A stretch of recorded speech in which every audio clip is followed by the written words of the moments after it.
Bienvenue chez Cerveau Puissant, le podcast des phrases qui réveillent. Un espace où l'on parle de ce qui façonne une vie, des peurs qu'on dépasse, des mots qui sauvent, des chocs qui révèlent, des valeurs qui tiennent debout. Chaque semaine, je vais chercher la phrase fondatrice d'une personnalité, une phrase qui a construit, brisé, transformé ou sauvé. Parce que certaines paroles deviennent une boussole, parce que tout commence par une prise de conscience, parce que chacun porte en lui une lumière en attente. Et j'ai la chance d'être soutenue pour ce podcast par l'agence de communication Surf.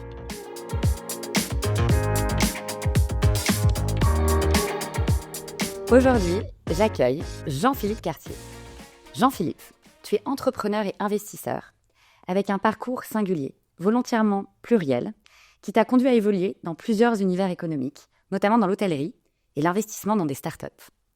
Un parcours marqué par un rapport très concret à l'action, à la prise de décision et à la création de valeur, loin des discours abstraits ou des postures théoriques.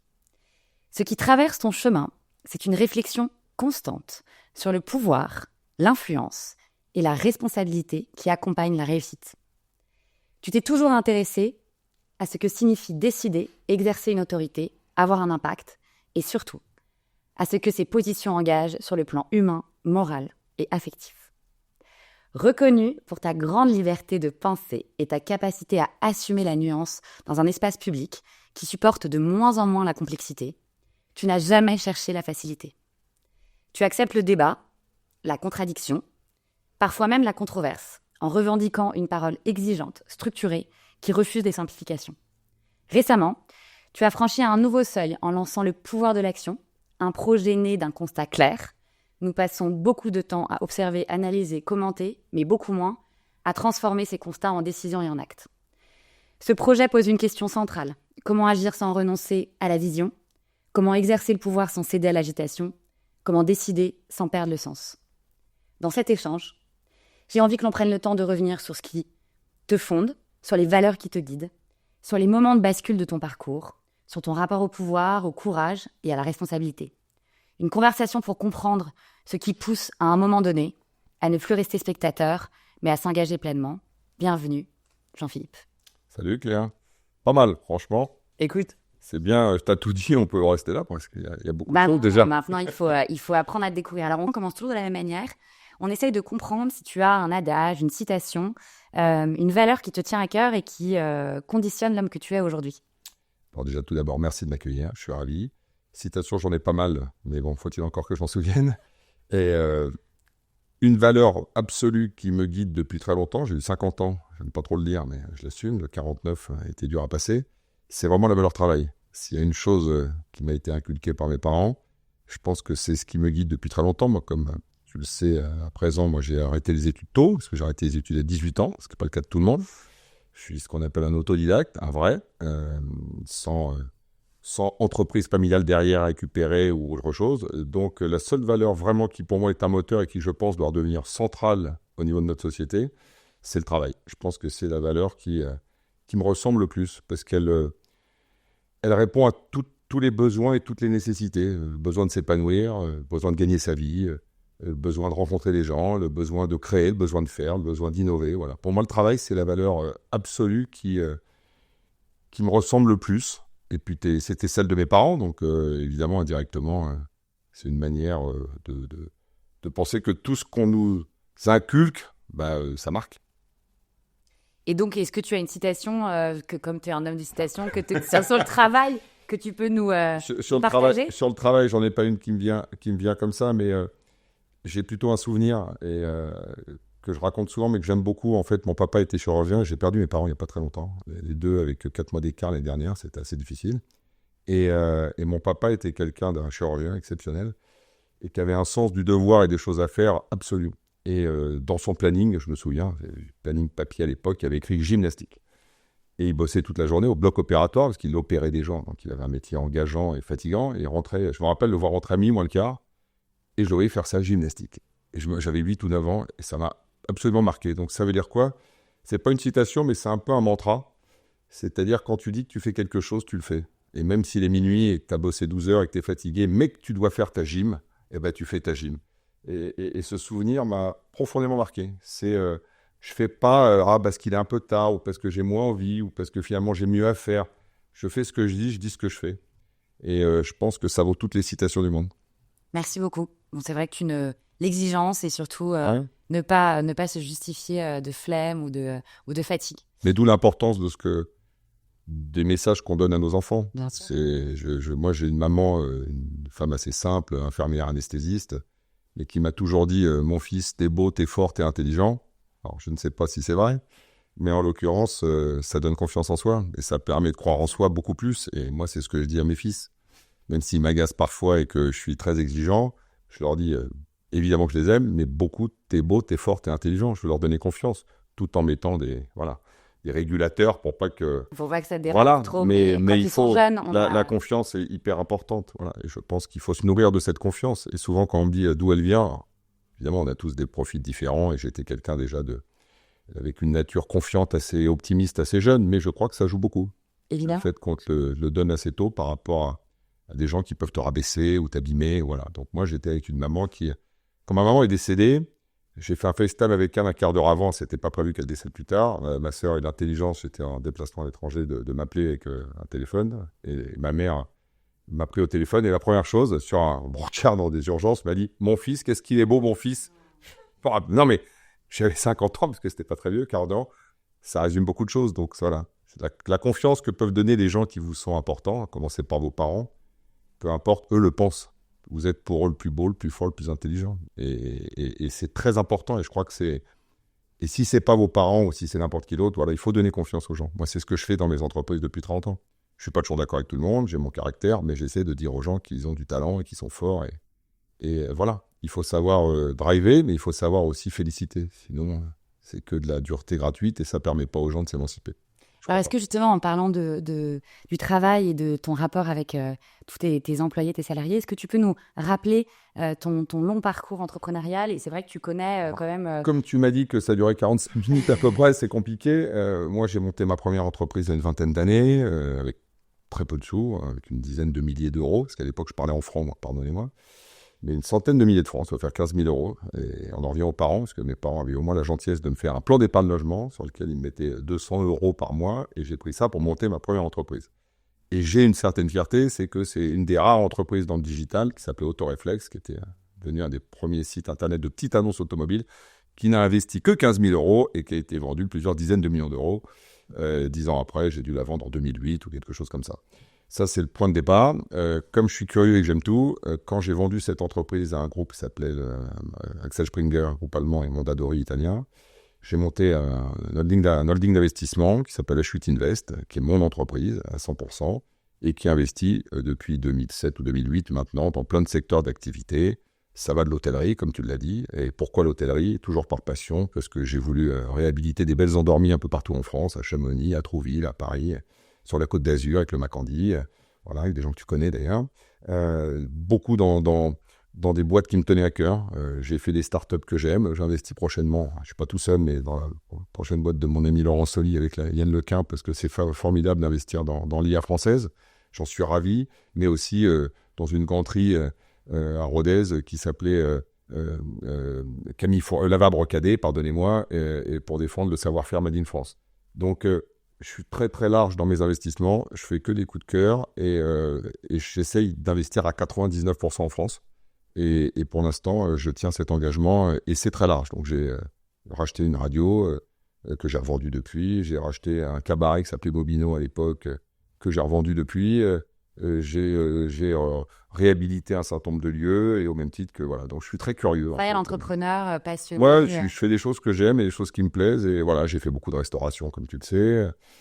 J'ai accompagné le développement de la marque Loulou avec Gilles Malafosse, jusqu'à l'ouverture du Grand Café, qui est un endroit sublime, parce que c'est au Grand Palais. Voilà, donc je suis majoritaire parfois, minoritaire et actionnaire impliqué dans pas mal de cas, mais toujours impliqué et toujours des choses que j'aime. Je ne fais aucune chose qui ne me plaise pas. Ça peut paraître basique, mais voilà, je ne le fais pas par opportunisme en disant ça, c'est sûr, ça va faire x10. Quand je fais même le dernier truc sur l'IA, c'est parce que j'aime beaucoup Laurent Soli. Ouais, c'est des coups de cœur et tu vois bien où c'est aussi ça l'entrepreneuriat, c'est de se dire que parfois on fait des choses, tout ne fonctionnera pas toujours comme on le souhaite, mais quand c'est des coups de cœur... Quand j'investis, j'essaye de me dire que ça peut marcher, mais faut vraiment que j'ai envie de le faire et que j'ai envie de voir les gens. Quoi. C'est avec qui je le fais. Voilà. Sinon, je joue en bourse ou je vais au casino et je mets rouge ou noir. Tu vois. Non, mais C'est surtout en vieillissant, entre guillemets, j'essaie de m'accorder encore un peu de temps avant de me considérer comme plus vieux. Je pense que c'est d'autant plus important de ce qu'on appelle le quality time, quoi. Voilà, j'ai moins envie de faire d'efforts. Mais j'en ai jamais fait beaucoup. Mais j'ai toujours essayé de faire ce qui me plaisait. Donc j'ai racheté des choses. On ne s'attendait pas à ce que j'aille sur ce terrain-là. J'ai créé des choses, on ne s'attendait pas. Je fais ce qui me plaît, au même titre que je m'intéresse à d'autres sujets aujourd'hui, parce que comme j'ai un peu l'impression d'avoir fait le tour de pas mal de choses dans mes affaires, après 30 ans, j'ai gagné, je pense, correctement ma vie. Bon, il y en a qui veulent toujours plus, moi non. J'ai pas besoin de tenir deux générations. Je suis pas un fan des successions et des héritages, donc mon but, c'est pas de donner à mes enfants pour qu'ils soient milliardaires. Je veux qu'ils aient une éducation formidable, je veux qu'ils vivent très bien, je veux qu'ils aient tous les moyens possibles pour faire les études qu'ils veulent faire, mais à un moment donné, il faudra qu'ils se démerdent, parce que j'ai pas envie, comme je vois trop souvent, qu'ils se battent pour 50 000 euros sur la tombe de leur papa.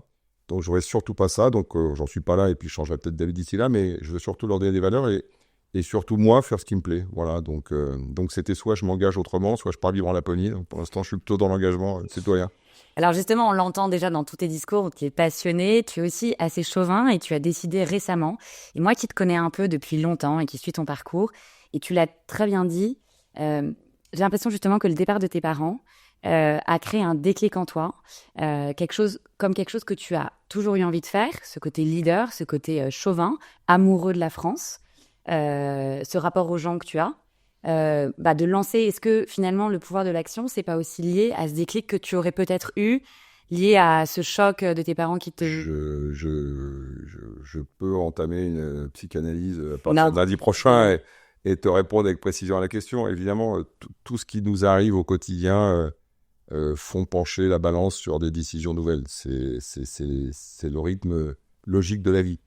Et certainement que ça a eu un impact pour une raison très précise, c'est que j'ai tellement détesté l'anecdote très malheureuse de l'hôpital public que nous avons subi, puisque voilà, c'est pas du tout le sujet, mais bref, ma mère n'a pas été là où elle aurait dû aller, c'est des pompiers, on n'a pas du tout pu maîtriser, on n'était pas présents, et ça s'est très mal passé, et je me suis surtout dit comment on a pu en arriver là en France, quoi. Comment j'ai payé beaucoup d'impôts, je n'ai jamais été ailleurs, je suis franco-français, je suis ni à Dubaï ni ailleurs, on m'a dit depuis 15 ans de partir, faire mes plus-values ailleurs, je suis toujours là.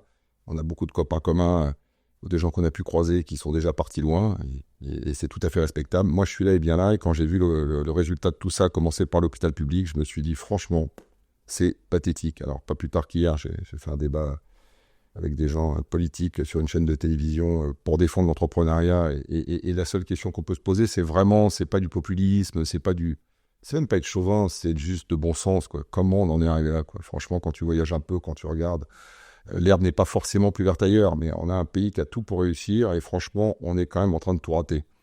Donc je me suis dit, l'élection de 2027, elle me paraît extrêmement importante. Moi, c'est un peu celle de la dernière chance pour moi. Je considère que c'est un peu celle où je décide vraiment de rester ou de partir. Alors je le dis pas trop, parce qu'à chaque fois on me dit, t'as pas le droit de dire ça, t'as les moyens, toi pour partir, c'est facile. On me le reproche, même les gens qui travaillent à mes côtés sur ce projet-là me disent, faut pas trop le dire.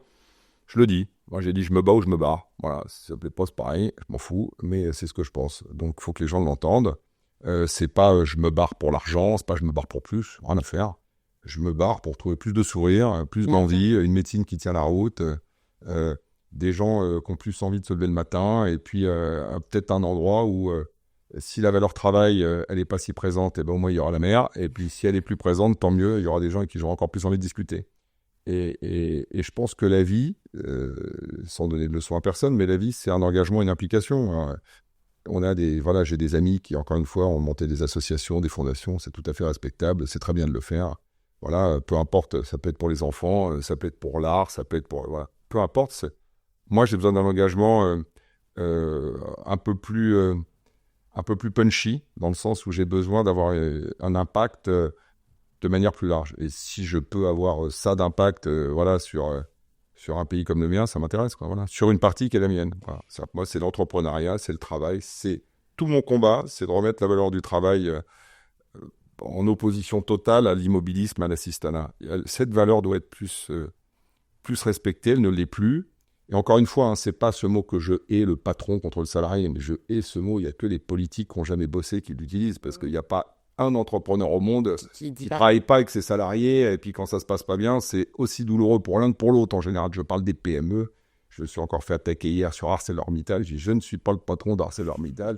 C'est celle de fantasme de la multinationale. Il y a des PME qui font 1 million de chiffre d'affaires ou même 400 000. Et tous les entrepreneurs et tous les patrons, comme vous le dites, peuvent aussi avoir des business qui sont déjà hyper impactés par la crise de l'inflation. Et deuxièmement, il y a des plus petits business.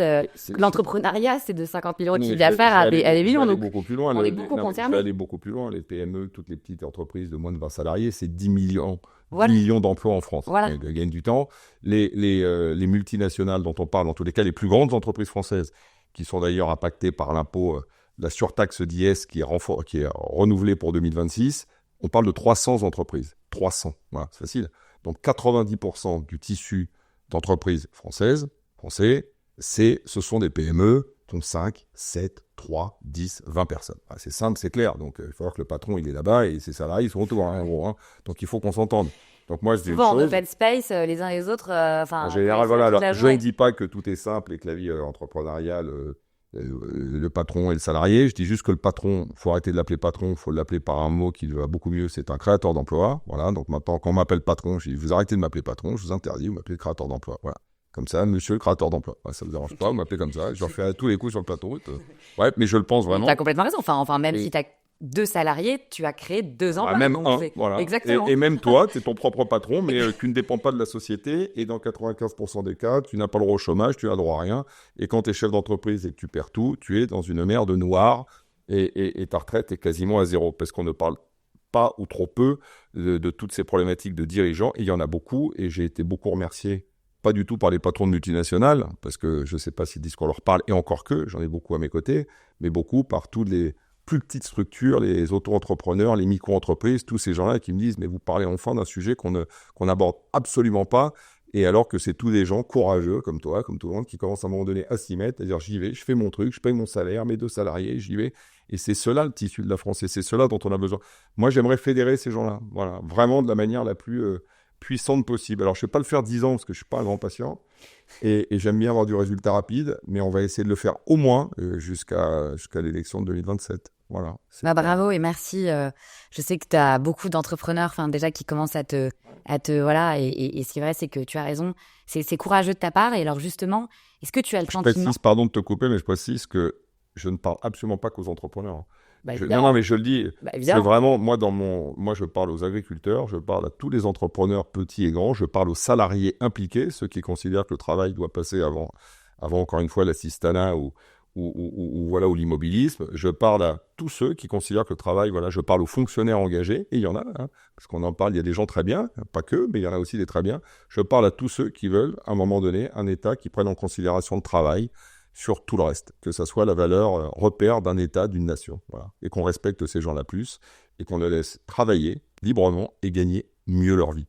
Puisque on a tous besoin de gagner mieux notre vie, on a tous besoin de se simplifier la vie, et il y a une chose qui est évidente, on le sent tous dans les entreprises, petites et grosses, les salaires doivent augmenter en France, on n'y arrive pas parce que le coût du travail est devenu un massacre, voilà, on ne peut plus continuer de payer, j'ai donné encore une fois l'exemple hier, et pour payer quelqu'un 40 000 euros net, il faut qu'on dégage 80 000 euros de valeur.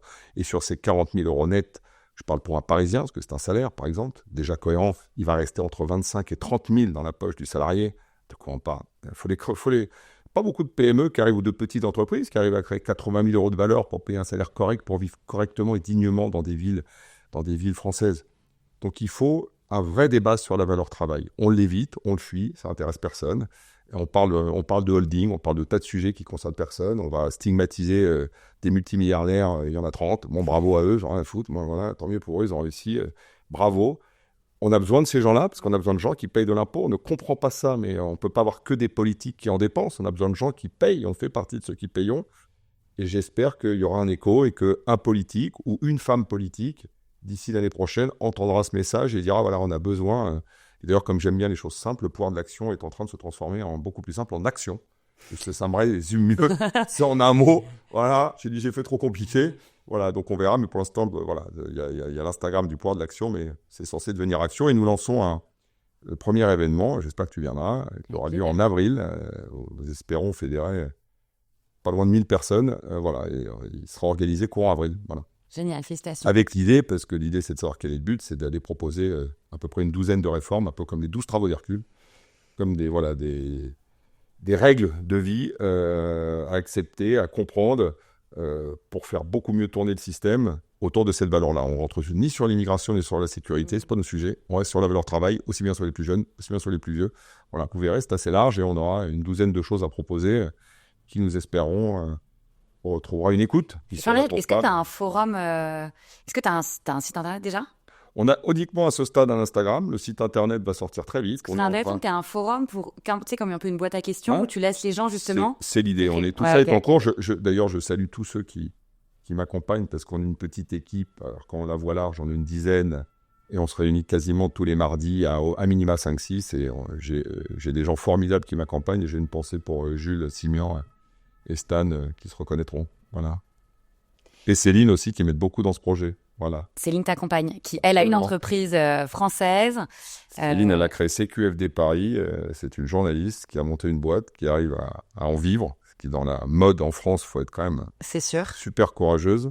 Qui fait 80% de la production en France, le reste en Italie, pour rester en Europe et trouver les plus belles mailles. Et qui fait un travail remarquable et formidable et dans un environnement pas simple. Donc, autre sujet qu'on peut aborder, la désindustrialisation française, qui est le choix de 40 ans de mauvaise politique et qui nous pose des questions qu'on ne devrait même pas se poser. Pourquoi Chine est un problème? Oui, parce que quand on laisse rentrer tout le monde, évidemment. Il ne faut pas se plaindre après. Oui, avec ta moi-même, et en fait, bon, toi, tu as lancé le pouvoir de l'action. Moi, j'ai lancé ça, Cerveau puissant, tu vois, chacun. Mais pareil, l'idée, c'est de libérer la parole, d'interviewer des personnes inspirantes avec ces valeurs. Et en fait, le courage, le travail, l'ambition, les valeurs et l'amour. En fait, l'amour de la France, l'amour des gens. Et moi, j'avais une question à poser. Est-ce que tu as le sentiment que les gens manquent de courage? Est-ce que tu as l'impression que c'est maintenant? Tu as l'impression que c'est toujours Et pourquoi? Moi, je pense, j'en reviens un peu à l'éducation. Je vais faire un parallèle avec la politique, ou la société en général. Je pense que si on veut comprendre où on est arrivé, il faut comprendre d'où on vient. On part d'une politique... C'est un peu apolitique ce que je dis. C'est vraiment un raisonnement assez général, mais on part des années, je suis un peu plus vieux que vous, mais mitterrandienne, des années 80. On crée un ministère du temps libre, on passe aux 35 heures.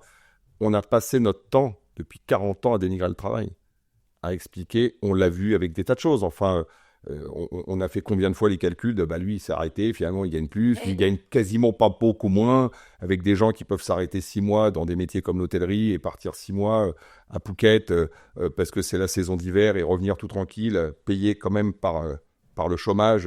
Donc, c'est un constat, c'est même pas un jugement. On a décidé de fonctionner comme cela en France. Pour moi, c'est une erreur absolue, notamment face à des politiques qui ne voyagent évidemment pas assez et qui ne comprennent pas à quel point on est en train de se prendre des raclées. Je vais en Chine au mois d'avril, au mois de mars, depuis mars-avril, passer 9 jours pour visiter à peu près toutes les entreprises chinoises possibles. J'y étais allé il y a quelques années, mais je ne suis pas retourné. On sait tous, je connais bien les US, je vois bien l'évolution du monde. Tous les pays avancent à la vitesse de la lumière. Nous sommes encore 30 ans en arrière. Donc on peut faire semblant, mais en fait, nous sommes le fruit de 40 ans de mauvaises décisions ou de décisions qui n'auraient pas été les miennes.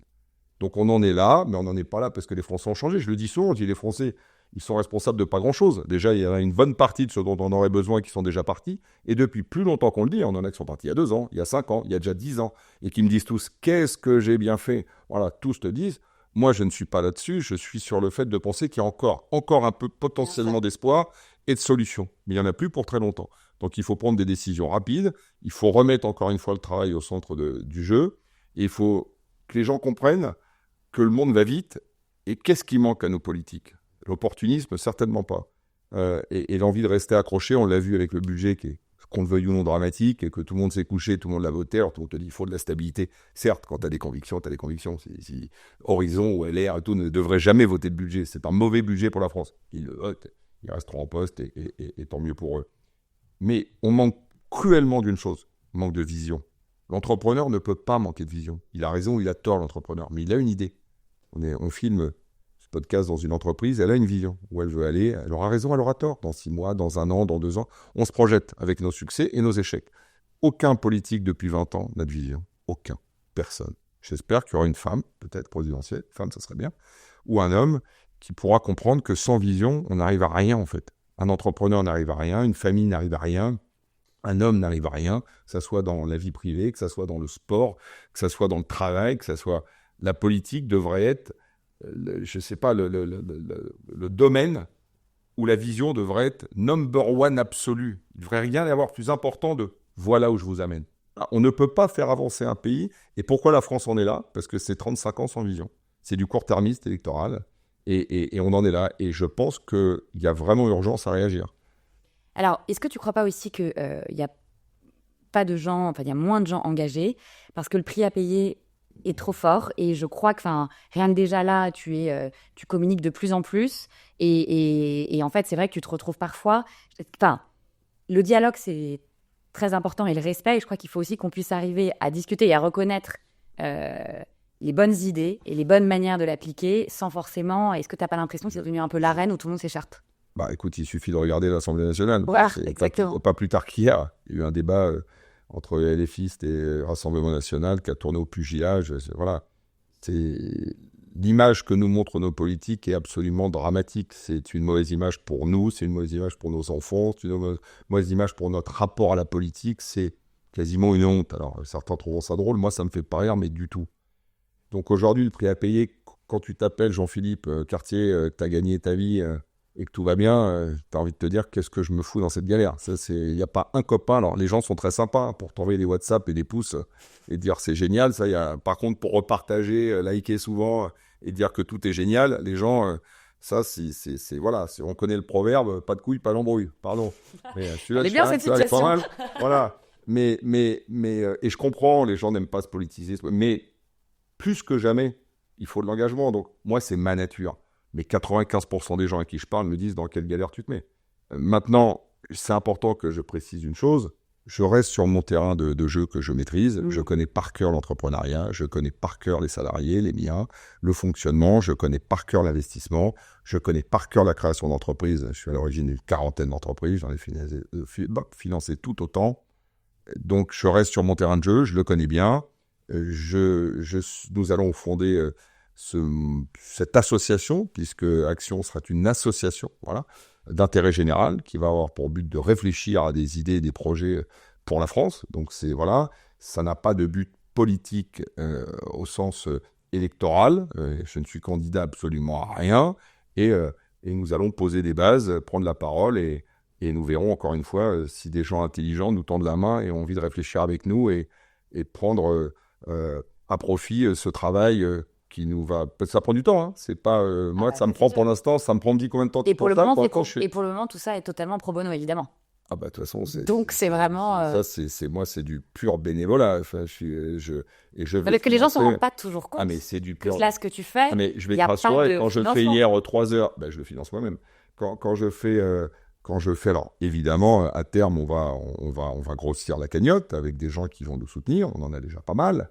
Pour mettre des moyens parce que quand même il faut des moyens pour le faire bien et je vais évidemment investir dedans. Des gens qui me sont proches et qui ont envie de soutenir cette cause vont nous accompagner, mais il faut bien comprendre que quand hier on fait 3 heures de BFM, je suis pas un homme politique, hein, donc moi j'ai 400 trucs dans la tête, j'arrive à 9h moins 10, dès que mon WhatsApp sonne c'est un truc de boulot, en même temps tu as une députée LFiste qui me saute dessus, donc jusqu'à minuit et quart. Donc oui, c'est vraiment de l'engagement, c'est de l'engagement. C'est un engagement puissant, il y a des contreparties puissantes puisque comme tu es public, on peut te trouver, tu as vite un message quand tu as fini de passer, de raconter ton truc, ceux qui ne sont pas d'accord avec toi, ils te l'expriment. Tu le disais dans ta phrase d'avant, en fait, c'est insupportable de ne plus pouvoir discuter. Mais tu le vois, ceux qui se sont écharpés toute la soirée hier, c'est un sénateur LR, c'est le mec du RN et c'est la députée LFiste qui, elle, en a fait les caisses, mais... Voilà, mais c'est presque un jeu, t'as envie de te dire parfois. C'est l'arène, ouais. Voilà, c'est vrai, mais moi je l'ai vu beaucoup les derniers mois. Tu te dis c'est presque un jeu. Franchement, nous on joue pas, eux c'est presque un jeu. Voilà, c'est pas leur boulot, ils ont jamais créé d'emploi. Ils pensent avoir raison, ils parlent de sujets qu'ils ne connaissent pas. T'en avais une qui était dans une ONG, l'autre qui a fait 2 ans de psy. C'est tout le respect du monde pour ça. Bien sûr. Mais encore une fois, quelqu'un qui a entrepris et qui a créé des emplois, c'est pas le même job, c'est pas la même responsabilité, c'est pas les mêmes problématiques. Donc oui, il y aura de l'implication. Il va falloir que j'y passe quasiment à 50% là, bientôt. Et encore une fois, la date, elle est claire. Voilà, la réponse, on l'aura fin mars 2027, pour pas dire avant. Et j'ai un jeune que j'adore, Jules Simion, je cite, qui je bosse beaucoup avec une partie de l'équipe, qui est un jeune, tu as peut-être entendu parler, qui a monté une appli pendant le Covid, Extra Student. Non, mais très ravi de le savoir. Il est brillantissime. avec toute ma petite équipe d'ailleurs que je salue. Et Jules me dit, mais au pire, mon JP, on aura fait kiffer 100 000 personnes. C'est pas mal, non? Il me remonte le moral quand j'en ai marre. Mais il a raison, tu sais. En fait, il y a toujours... Évidemment que tu vois bien déjà, d'ailleurs, que ça anime énormément de personnes, que tu as déjà du soutien. En fait, et puis tout le monde quand même... moi, je t'ai regardé sur les débats sur BFM et tout le monde n'a pas le même niveau. N'a pas le même niveau déjà de parole, de conviction. En fait, toi, tu es passionné. Ça se voit, ça se sent, ça s'entend dans tout ce que tu fais. Et là où à tu l'inverse rejoins... des politiques. Non, mais c'est réel. Mais en fait, il y a des discours, c'est plat. Tu as raison, c'est presque, on a l'impression que c'est récité, que c'est du théâtre. C'est des acteurs, en fait.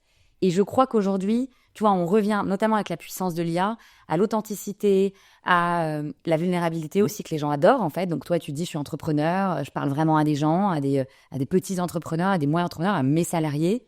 Et je crois que c'est ce discours-là que les gens ont vraiment envie d'entendre. Donc, personne n'est dupe. Et on voit bien que c'est un cirque. Je crois que c'est aussi pour ça que c'est ça qui nous éloigne parfois de nous dire, bon, tu l'as bien dit, allons au bord de l'eau, au moins on aura ça parce qu'il faut faire aussi attention à notre santé. Mais en tout cas, ça se sent dans tout ce que tu fais.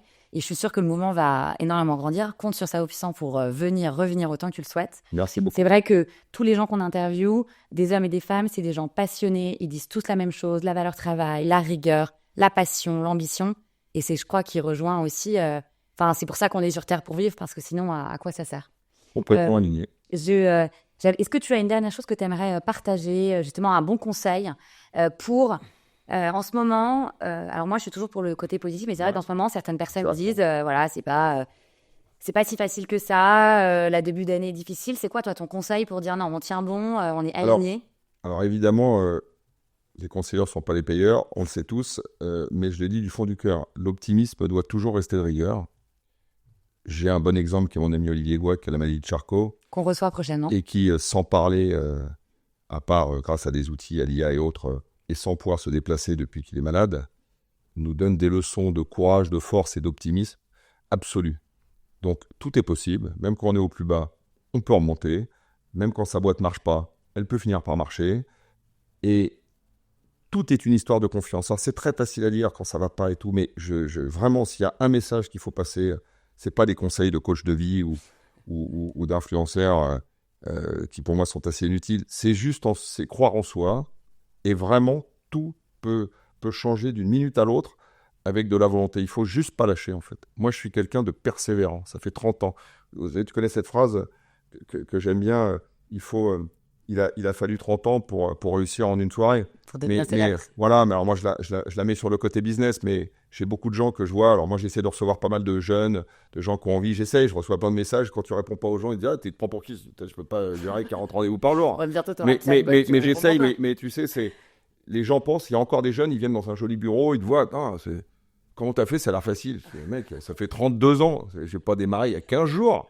Non mais, il faut du temps en fait, et je pense, et j'en reviens un tout petit peu à la politique, parce que si on pourrait faire un projet de société qui nous rende heureux, et qui fasse que tout le monde, toutes les populations, tous les gens, travailleurs et autres, aider nos plus faibles et laisser les gens travailler librement, je pense qu'on en a besoin.